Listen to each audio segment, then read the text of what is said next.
The date was March 6, 1990. On that day, the Occupational Safety and Health Administration, OSHA, put a new regulation into effect. They wanted to prevent accidents involving hazardous materials from injuring even one more worker. The regulation applied to hazardous waste sites, treatment, storage, and disposal facilities, and emergency response operations. The range of topics covered by the regulation was impressive, from accidental release measures to monitoring equipment, exposure controls to respiratory protection, decontamination procedures to medical surveillance. It was the most comprehensive standard of its kind ever written.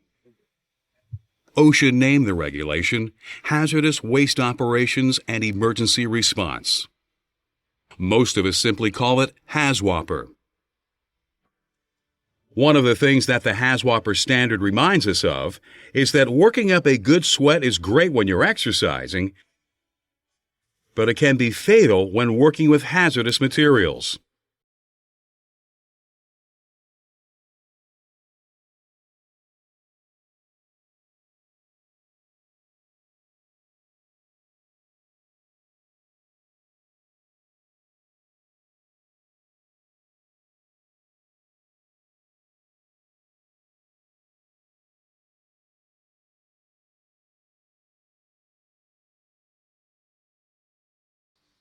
When you are working with hazardous materials, personal protective equipment (PPE) can be a double-edged sword. On the one hand, you couldn't even approach some of these materials safely without wearing PPE. Chemical protective clothing, CPC for instance, defends your skin against rashes, burns, and the absorption of toxins. And respiratory gear such as self-contained breathing apparatuses, SCBAs, guard your airway from gases and vapors. But with all the protection that PPE provides, it can also cause problems. This is usually due to two factors: the weight of the PPE and the fact that it can often block air from reaching your skin. A self-contained breathing apparatus, for example, can weigh over 30 pounds, and fully encapsulating chemical protective clothing adds 30 more pounds to the load. Carrying all of that extra weight around will make anyone work up a sweat. This is bad enough under normal conditions, but when your skin is sealed off from the outside air, your sweat cannot evaporate, and you won't be able to cool off. Under these conditions, your body may overheat, which can cause serious problems, even threaten your life. This is called heat stress. To help us guard against heat stress, we need to take a close look at how it occurs, what its symptoms are, and most of all, how to beat it. We'll begin by examining how your body's cooling system works under normal conditions. Most of the time, your body has no problem keeping itself at or near its standard temperature of 98.6 degrees Fahrenheit, 37 degrees Celsius. It does this in two ways. The first involves your blood. Whenever you start to get hot, your body circulates more blood to the outer layers of your skin, where it's easier for the blood to release heat. This is why your skin sometimes feels flushed when you are in a hot place. In essence, your blood works just like the radiator fluid in your car. It comes out of the engine hot, gets cooled, and then returns. If blood circulation can't handle the whole job, your body uses a second method to cool you down. It is at this point that the sweat glands beneath your skin start to secrete water through your pores. After a while, the sweat evaporates, lowering your body temperature and making you feel more comfortable. But maintaining your temperature this way can also drain your body's resources. In addition to the fluids that you lose when you sweat, you also lose valuable minerals that help your body to function properly. If they become too depleted, you can develop rashes, nausea, or even high fever. You might pass out or even die. To understand the roles that fluids and minerals play in keeping you going, let's take a detailed look at how your body uses them. When you sweat a lot, your body can lose up to 1 quart of fluid an hour. Over an 8-hour day, this adds up to 2 gallons. If you don't replace this fluid, you could end up with a serious case of dehydration, which is why it's important to replenish what your body sweats away. Most people drink between 5 and 8 glasses of water a day. In areas of high heat, however, this amount of water won't be nearly enough to protect you from dehydration. This is even more critical if you are at a site that requires the use of totally encapsulating PPE, because you'll get hot even more quickly than you would under normal conditions. Also, you won't be able to drink anything while you're doing a job that requires you to wear a respirator or chemical protective clothing. There are 2 reasons for this. You can't drink and wear a respirator at the same time, and there is simply no place to carry a drink inside of your chemical protective suit. In these situations, taking a short break every 15 to 20 minutes to drink approximately 7 ounces of fluid will help you to prevent dehydration. It will also let you rest and cool down a bit. In addition to the liquid you need to replace, it's also important to replenish the minerals that you sweat away during the day.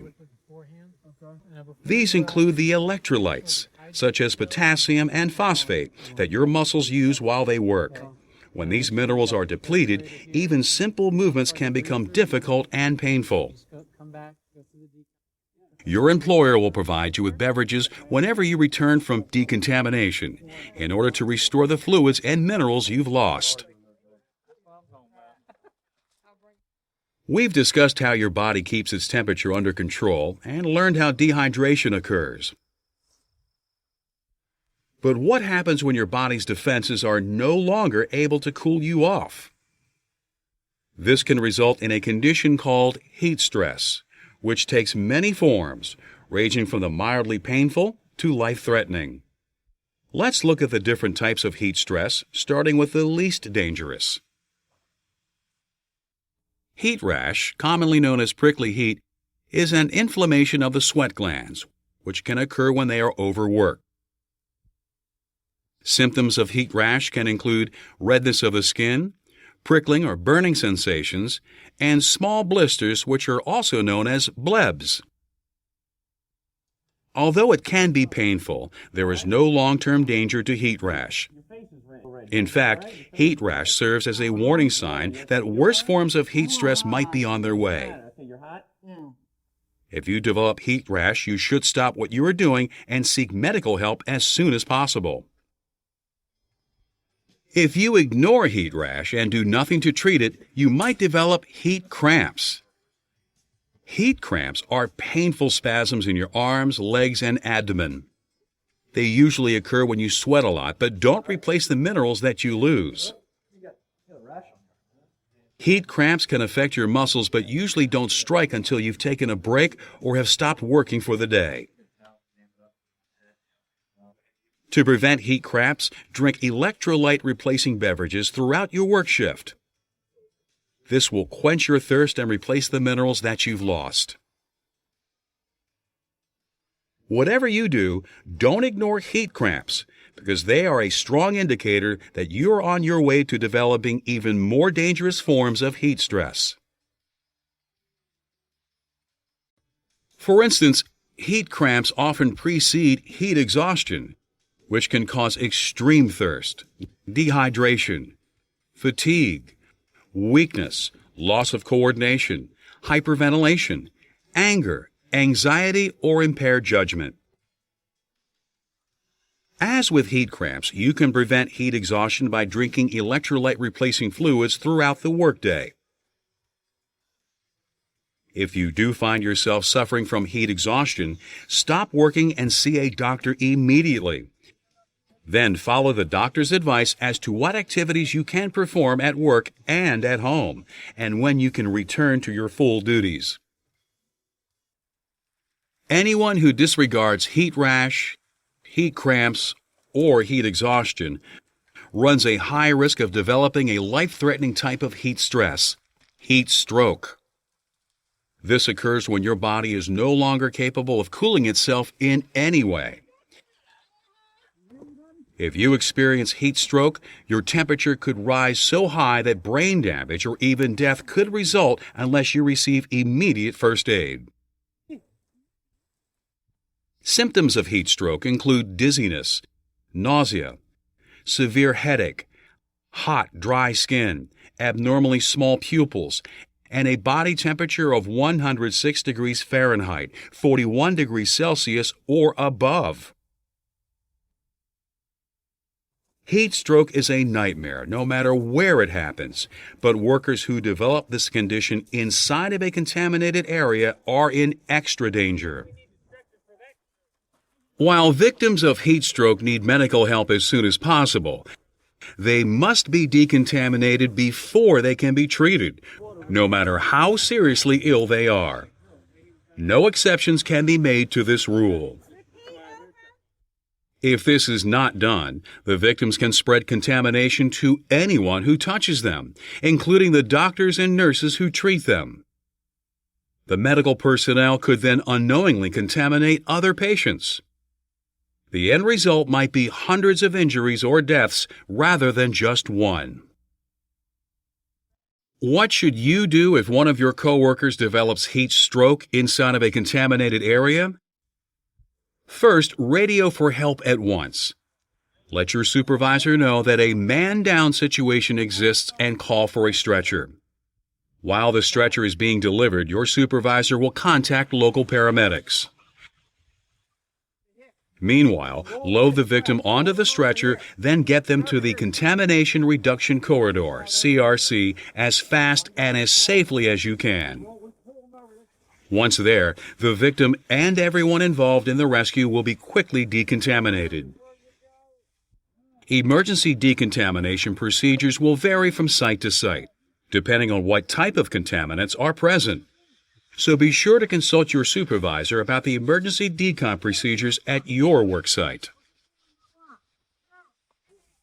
When decon is over, the victim must be moved to an area away from sources of heat and direct sunlight. Place cool, moist towels on their skin, or if possible, place them in a bath of cool but not cold water. This is to lower the affected person's temperature gradually, but not shock them by going from one temperature extreme to another. When the ambulance arrives, give the emergency medical technicians a full report of what happened, and let them know what hazardous materials were present where the victim fell. Your supervisor may also give the ambulance crew SDSs for the substances that the victim was working around. First aid for heat stroke is easier in uncontaminated areas where there is no need to send the victim through a CRC. Otherwise, the same basic rules apply. Call for medical help immediately and do what you can do to cool the victim down while you wait. In most cases, heat stroke is preventable. As with other forms of heat stress, the key is to drink electrolyte replacing fluids and take breaks in cool areas in order to keep from overheating. In addition to proper fluid intake and taking periodic breaks, there are other procedures you can follow to decrease your chances of heat stress. For example, going through an acclimatization process is very important. Acclimatization means getting used to wearing your PPE over a gradual period of time. This will be a part of the hazardous materials training program that your work group participates in. Without acclimatizing, you are more prone to become overheated when you wear your PPE, and that can lead to heat stress.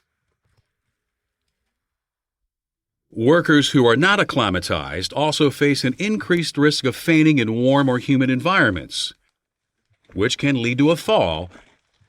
That in turn can cause injuries and exposure to hazardous substances. So take a break as soon as you can if you become dizzy or lightheaded. A rapid heart rate and moist skin can also indicate that you are about to pass out. If you develop any of these symptoms, seek medical attention as soon as possible. Acclimatization deals with what you wear during hazardous materials operations. But sometimes what is inside of you is as important as what is on the outside. For example, if you're taking medication, it's a good idea to ask your doctor whether any side effects will occur if you work in high heat areas. Eating wisely is also important. Hot and heavy meals add heat to your body. They also divert blood to your digestive system that would normally help to cool you off. So if there is any possibility of you overheating, eat light, cool meals during the workday. Light and cool should also describe what you wear next to your skin. If you know that you are going into a hot situation, you will want to wear loose, lightweight clothing beneath your chemical protective suit. Cotton is often the fabric of preference. Shirts and pants made of cotton or cotton blends don't trap excess heat as much as some artificial fibers do. Cotton also absorbs sweat, which helps to keep you cool. In some situations, you may want to wear an ice vest as well. This fits around your upper torso under your innermost chemical protective suit and contains a reusable coolant. After a few hours in a freezer, an ice vest is ready for use. It keeps most of your chest, back, and upper abdomen cold. And as a result, you sweat less. This in turn lowers your chances of heat stress. There are only two potential drawbacks to using an ice vest. A vest does add to the weight that you are already carrying. And a vest is only a short-term solution to heat problems because the ice in the vest eventually melts. Still, for many hazardous materials operations that involve quick trips into contaminated areas, ice vests can be a useful way to beat the heat.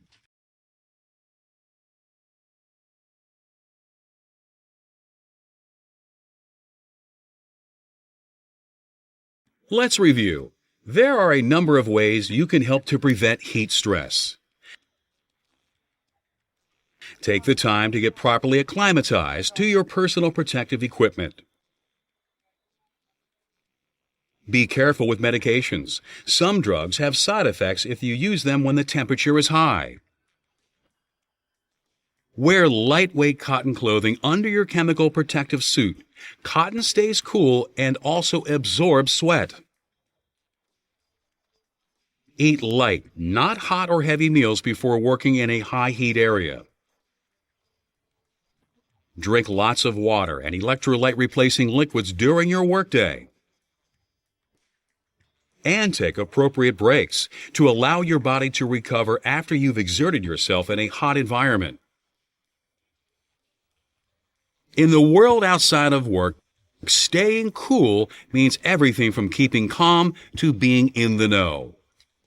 At a hazmat site, however, staying cool can mean the difference between driving your car home at the end of the day and leaving for the hospital in an ambulance. That's why avoiding heat stress is the coolest thing you can do at work and at home.